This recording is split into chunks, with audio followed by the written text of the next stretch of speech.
7th, before Hamas stormed our southern border and massacred kibbutzim, cities, and a music festival. But they were either killed on that horrific day or they were murdered in captivity. The families of hostages whose loved ones remain inside of Gaza explained to the Prime Minister and President Trump on Monday in a meeting before their addresses to the Israeli Knesset that returning their loved ones' remains will save the lives of their family, as they will then have the opportunity to provide a proper Jewish burial, allowing their loved one to finally rest in peace. President Trump arrived in Israel on Monday morning to mark this historical moment, the first day under this approved phase deal where our hostages came home.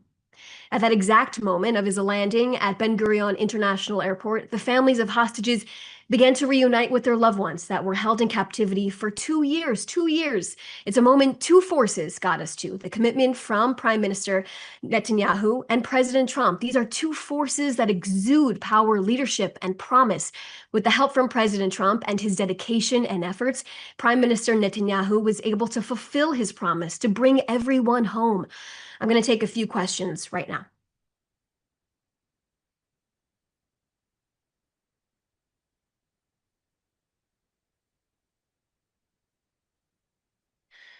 Going through the questions right now. In the past, we've had a lot of questions that I've already said in the briefing, so I'm just going through them to make sure.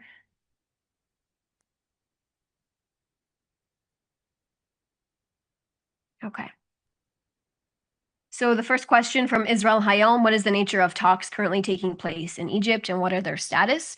In terms of the talks in Egypt, I can tell you, of course, this was just released the other day. Prime Minister Netanyahu was not there because of the holiday of Simchat Torah that started.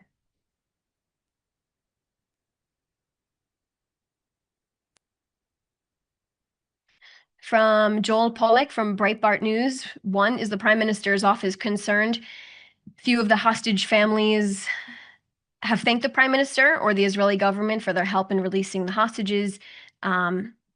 In terms of that, this is a democracy. Anyone can say what they want. They can protest on the streets. That's the power of Israel, a Western civilization.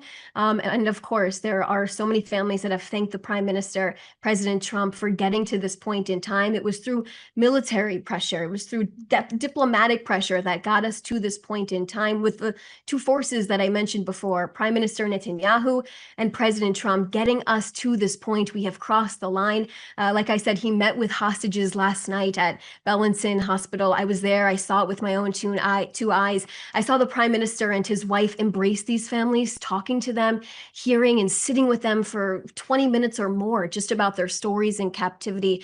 All of them thanking him there for his support and making sure that he gets these hostages out.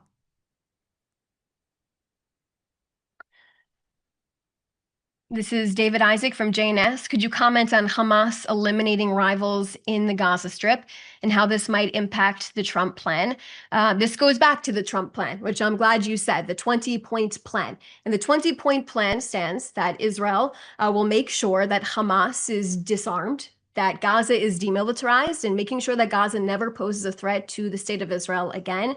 And we are looking forward to this entire agreement being upheld.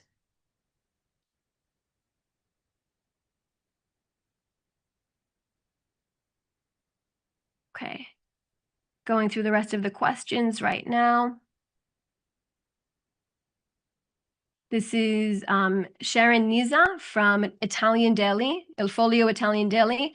How many humanitarian aid trucks is Israel entering in Gaza so far since the truce started? And from which crossings? I can tell you that humanitarian aid has never stopped going into the Gaza Strip. It's something Israel has been committed to since the start of this war, making sure that aid goes in and it gets to populations that need it most, ensuring that Hamas is not stealing the aid, which of course we have seen in the past far too many times. And we will continue to see that. In terms of questions, you can reach out to Kogat and the IDF for additional information.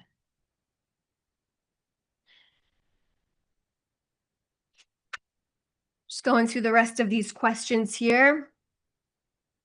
There is a question from Nicholas from the Liberation. When does the Israeli government plan to allow journalists to independently access to Gaza? So in terms of our statement on Gaza right now, we know that hundreds of journalists have gone into the Gaza Strip. And of course, this office, the Prime Minister's office, has made that happen for several outlets across the world, from CNN, Fox News, AP, and Reuters. If you want to enter Gaza, you should contact the IDF directly. But in terms of additional information, I have not received any on that. We also want to let the press continue to realize we still have hostages inside of the Gaza Strip. That is the mission, that is the phase that we are in right now, to make sure all of our hostages, the remains of our hostages, are brought home at this point in time.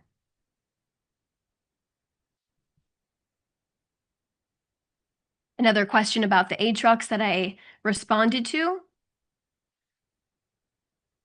And this is someone from a Japanese newspaper. Does the Prime Minister's office have any idea when the next hostage will be handed back from Hamas? We are expecting Hamas to uphold their side of this agreement. They agreed to release all 48 of our hostages. I mentioned the numbers in my briefing of where the numbers stand at this point in time. We are expecting all of our hostages to come back. Let's make that very, very clear. All of them will come back. And like I said, we are expecting Hamas to fulfill that obligation.